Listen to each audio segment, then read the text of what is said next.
Samsung has been making smartwatches for several years now, and generally, some could say that smartwatches have gotten just as boring as smartphones recently. This is the Samsung Galaxy Watch 3, and it's very much on formula with many of Samsung smartwatches released in recent years. It's round, it's metal, it's got a rotating bezel, and it runs Samsung's Tizen OS. Now, nothing about that is bad per se. It's still a very impressive piece of technology and an incredible smartwatch. But should you pay over $300 for it? This is InnoIso, and this is the Samsung Galaxy Watch 3 review. Samsung's watch design is largely unchanged in the Watch 3 relative to the original Galaxy Watch and even the Gear S3 released before that. Now, I like the metal round design, and it looks like a pretty traditional watch. That's great because it fits in just fine when wearing relatively nice clothing or walking into a meeting. Now, many people will still recognize that you're wearing a smartwatch on your wrist, but it won't look too gaudy. The leather strap that comes in the box is fine. It looks quite nice and it's got a stitched leather design, but unfortunately it's not as malleable as I would like. And I've already found within a couple weeks of wearing it that there's already quite a bit of signs of wear. I wish Samsung had used a higher quality leather. Now, I'm no expert when it comes to leather bands, but I generally don't like this one. Now, of course, it is a traditional 22mm watch band, and so you can swap it out with any other 22mm watch band. But I'm not the type of person to go out and buy additional accessories for a $300 smartwatch. Now, the leather band as well as the size of the smartwatch both contribute to what is, I would say, a pretty uncomfortable feeling on my wrist. Now, I'm overly sensitive when it comes to watches sitting on my wrist because I am always at the computer every day, and I don't really like wearing a smartwatch while typing on the computer, especially if that watch is as large and as bulky as the Galaxy Watch 3. Now, notably, this is the larger size of Galaxy Watch 3s, so I might be better off with a smaller model, but I don't find my wrists to be overly small, and I think the Watch 3 in this size looks pretty natural. I think it's just a heavier design because of how big and metal it is. From a functional standpoint, I think the design is excellent. The side buttons are super tactile, and the rotating bezel is still what I would say is the best way to navigate a smartwatch.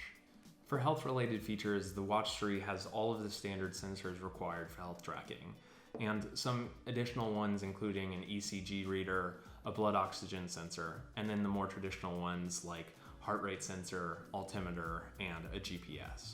Now, I don't typically use the ECG or blood oxygen sensor, but I can say that the GPS and heart rate monitor are relatively accurate, at least for my purposes.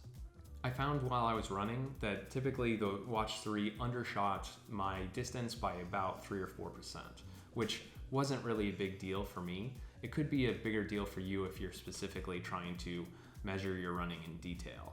Now, I haven't heard of many people wanting to use the Watch 3 as a standalone device, but it does have an LTE option if you do want to do that.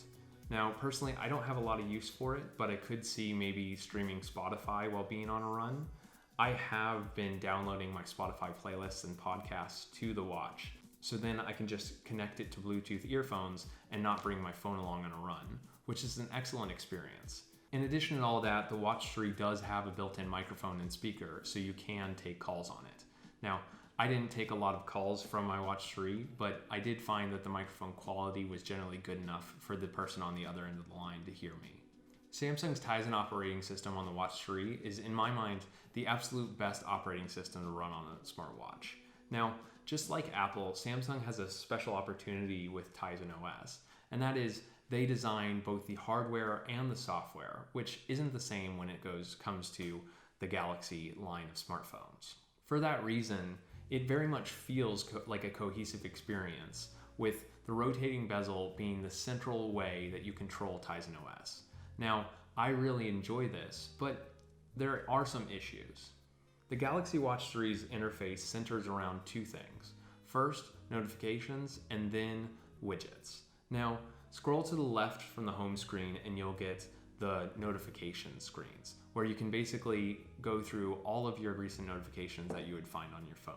And for some applications, you can actually action on those notifications. Now, I'm the type of person that tends to be very particular what notifications I get. And so most of the notifications I get, I typically action on.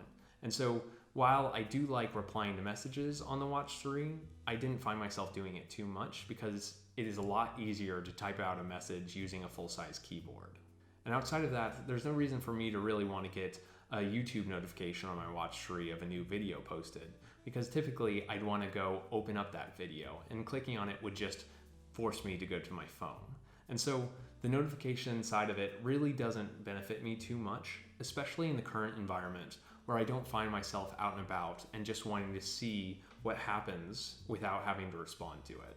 Scroll to the right side of the home screen and then you'll get to the widgets.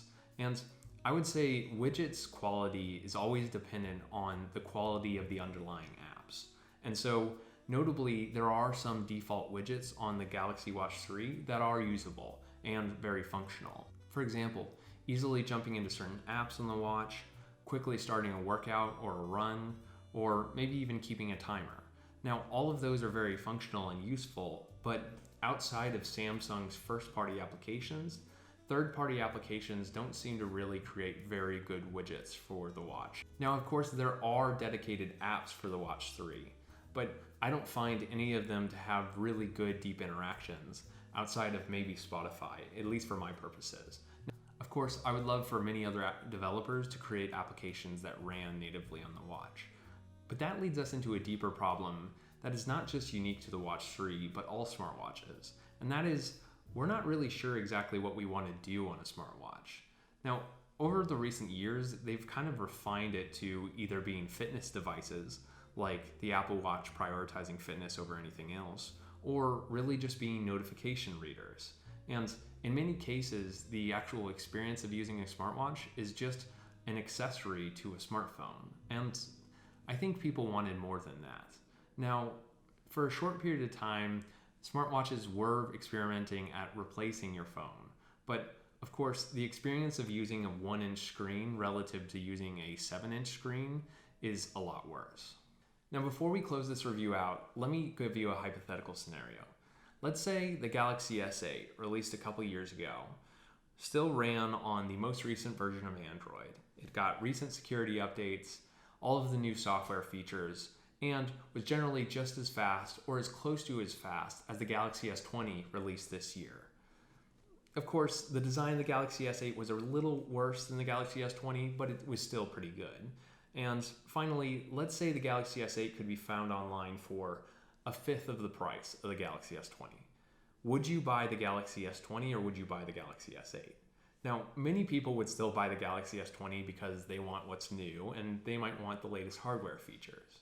But a lot of people would opt for the Galaxy S8 because they'd get quite a good experience, maybe 80 or 90% of the experience, for a fraction of the price. Now, why am I talking about this in a review of a smartwatch? Well, because this is the Galaxy Gear Sport. This was released back in 2017, same year as the Galaxy S8, and it is currently less than $80 on eBay. It runs the same operating system, has the same rotating bezel, has many of the same health features, and has excellent battery life, and it can be found for less than $100. Now, of course, the design is a little bit different. It might not be as flashy as the Watch 3, but it's still an incredible watch, and I would argue that the design is actually better if you're specifically using it for fitness. And the Gear Sport isn't the only option here. Alternatively, the Gear S3 or the original Galaxy Watch can all be found for around $100 to $120, depending on where you look. And generally, most of the features and experience is going to be very similar to the Galaxy Watch 3. And so I'm not sure exactly why I would personally pay an extra $200 to get a slightly newer experience. I would instead pay quite a bit less and save that money for something that I really care about, like a better smartphone. That being said, I can't claim that the Gear Sport or original Galaxy Watch or really any other Samsung smartwatch is notably better than the Watch 3. The Watch 3 is Samsung's best, so if you want the best, then the Watch 3 should be what you choose. but I don't think the additional value of the Watch 3 is there. Thank you for watching InnoIso. What do you think of the Galaxy Watch 3? Do you think it's worth its $300 asking price? Let me know down in the comments. If you like this video, be sure to like and subscribe, and be sure to keep an eye out for future videos reviewing smartwatches and everything else. I'll see you in the next one.